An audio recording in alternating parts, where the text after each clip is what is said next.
Hey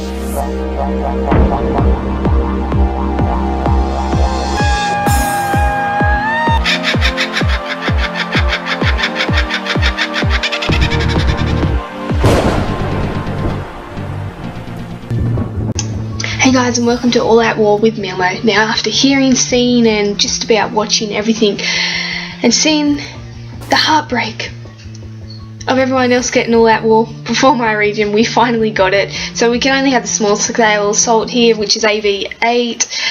Eventually you'll be able to have 12v12 and 20v20.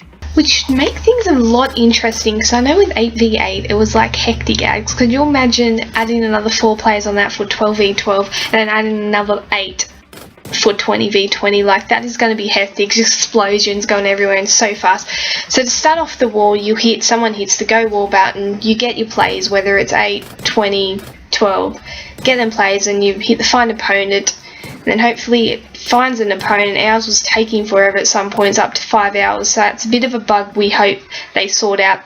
And then because at the start it explains the basic key elements of this, so the towers with the west being the plus 20% attack, the south being the plus 20% defense, and the east being the plus 20% HP. And then they talk about the 20% buffer that the generals give the overall camp. And of course at the start they give you about 3 minutes. So in that 3 minutes at the start you want to be allocating towers to people. So you want to be working out who's going for it.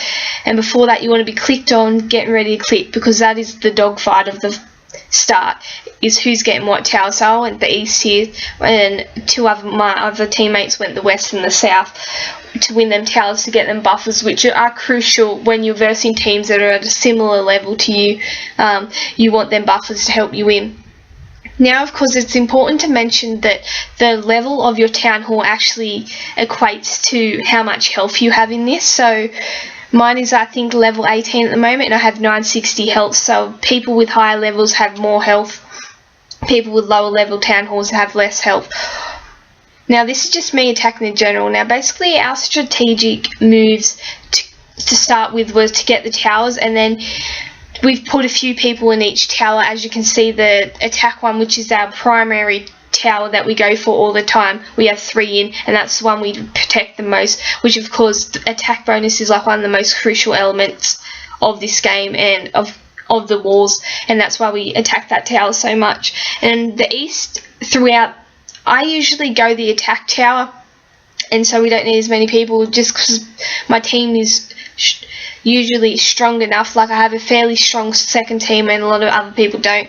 So usually I'm in the attack tower, but for the first one I went in the east, which I held that tower the whole war after 7 attacks, which was really good.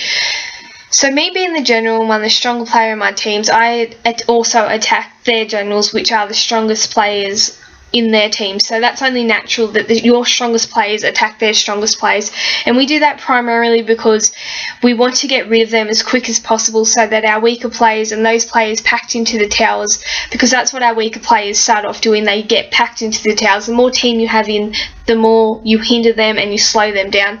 And then basically we get rid of so that our strong players get rid of the general, and then our weak players come in and start getting rid of the camp, depending on, I guess, the grade of them people. Sometimes we've had wars where people can't actually attack.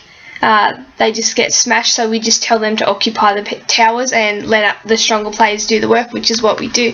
Now with the teams, we have the attacking team and the defending team. That changes from war to war. It's not something you choose, it's just automatic random process, just as the generals are at the moment. Well, they choose the strongest players. I'm not sure how they have done it, because a few times I thought it was on rep at first, I thought it was on town hall, I thought it was on a number of things, and I've been proven wrong. Now it's important to know that I have stupidly in this first war here didn't know that you can only have 1 defense, so you can only use 2 teams. You can only have 1 defense team in 1 tower, so you can't have 2 teams, and you can't put multiple teams in even if you have multiple teams. So that's 1 team to the tower, and then you can only use your other one for attack. You can't put them in any more defenses, which I stupidly tried to do and then realized, oh, here we go, you can't do it.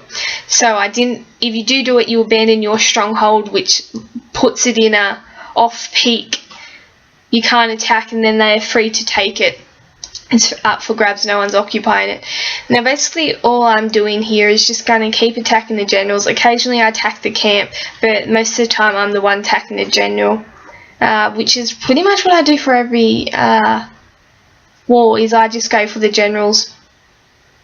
Of course, the bonus points, as you can see, the 5 streaks, you do get bonus points. I will put them down in the description, how much bonus points you get, if you want to check them out. It will be down there. And obviously I forgot to mention, just while I'm going through this, because it's a problem, that's why I chop and change from general to general. When you attack someone, they have a I don't think you would, a buffer and a no attack zone for about, I think it's 3 minutes. You can't attack them for another 3 minutes, so you got to wait. So that's why I just go from one general to the other, as you can see the wait time there, and that's what I keep doing. And then we've got other players that also can attack, and that's how we get rid of them generals as quick as possible, to get rid of that 20% defense buffer, and then allow, which makes that camp a lot easier to destroy and attack without that defense buffer.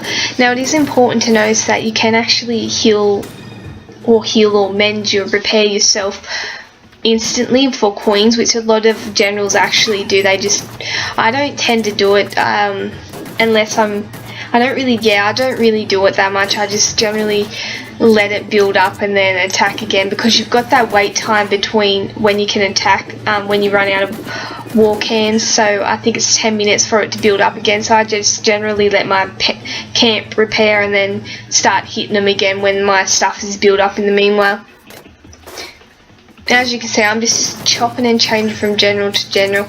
Now it is very important, like my team now sort of has the strategic thing down pat, but your faction chat is extremely important to make things run smoothly and sort of get that communication and overall teamwork running like a well-oiled, rig. And that's where, especially at the start, it's important for getting them towers and also backing towers up.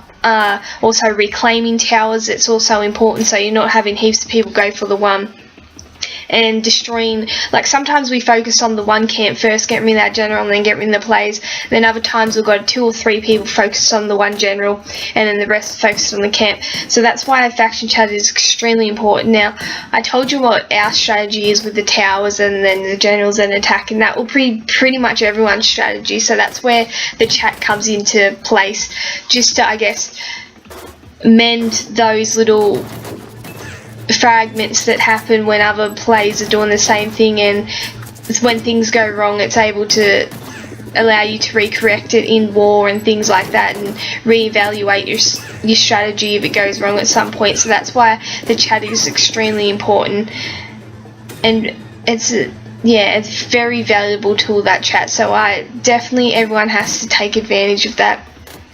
That's how we get our plans. Now in the last 10-15 minutes, I tend to tell my team, and our strategy is to steer clear of the towers. At that point they should already be set up, and then just start mass attacking and getting them points at the end, which is what you need to win the war. As you can see here, we won it fairly comfortably.